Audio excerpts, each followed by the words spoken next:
காலச்சக்கரத்துக்கு 11ஆம் இடம். பொதுவாகவே வந்து பார்த்தீங்கன்னா, கும்பம் அப்படின்னாலே ரகசியம் சொல்லி சொல்லுவோம்.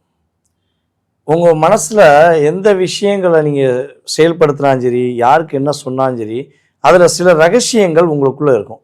அது சில பேருக்கு வந்து பார்த்தீங்கன்னா, கஷ்டமான விஷயங்கள் வெளிய சொல்லக்கூடாதுன்னு, வெளிய ரகசியமா சொல்ல வேண்டாம்னு சொல்லி கஷ்டத்த உள்ள வச்சுக்குவாங்க. சில பேர் வந்து பார்த்தீங்கன்னா, தன்னுடைய வாழ்க்கையில தான் செஞ்ச தியாகங்களை வெளிய சொல்லக்கூடாது. நம்ம என்ன உதவி செஞ்சாலும் அத சொல்லி காட்டக்கூடாதுங்கிறக்காண்டி, அதெல்லாம் ரகசியமா வச்சுக்குவாங்க. இப்ப நீங்க வந்து நெறைய பேருக்கு உதவி செஞ்சிருப்பீங்க. ஆனா, அத சொல்லி காட்ட மாட்டீங்க. ஏங்க சொல்லி காட்டினாதாங்க சொன்னா தானங்க உங்க பேர் புகழும் வரும்னா, வேண்டாங்க. நான் வந்து பேரும் புகழுக்காக வாழக்கூடிய நபர் கிடையாது. என் மனசாட்சி கட்டுப்பட்டு வாழக்கூடிய நபர் அப்படின்னு சொல்லக்கூடிய ஒரு செயல்பாடு பொதுவாகவே கும்பத்துக்கு இறைவன் கொடுத்த கிஃப்ட்.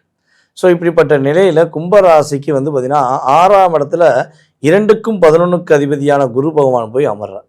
அப்போ 6ல குரு பகவான் அமர்ந்துட்டா, ஆ ஏற்கனவே போராட்டம், இன்னும் கொஞ்சம் போராட்டம் வந்துருமா அப்படின்னு நினைக்க வேண்டாம். ஒரே ஒரு விஷயம் தான். குரு பகவான் தன்னுடைய பார்வை மூலமா உங்கள உருவாக்க போறான்னு நான் சொல்லப் போறேன்.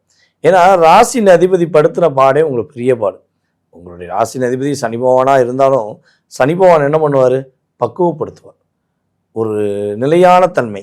நீ நம்புற எல்லாருமே உண்மையானவங்க கிடையாது. உன் கூட இருந்தவங்க யார் யார் எப்படிப்பட்டவங்கிறத ப்ரூஃப் பண்ண வேண்டியது தான் என்னுடைய வேலை. அப்படிங்கிறத உங்களுக்கு ப்ரூஃப் பண்ணி காட்டிட்டார்.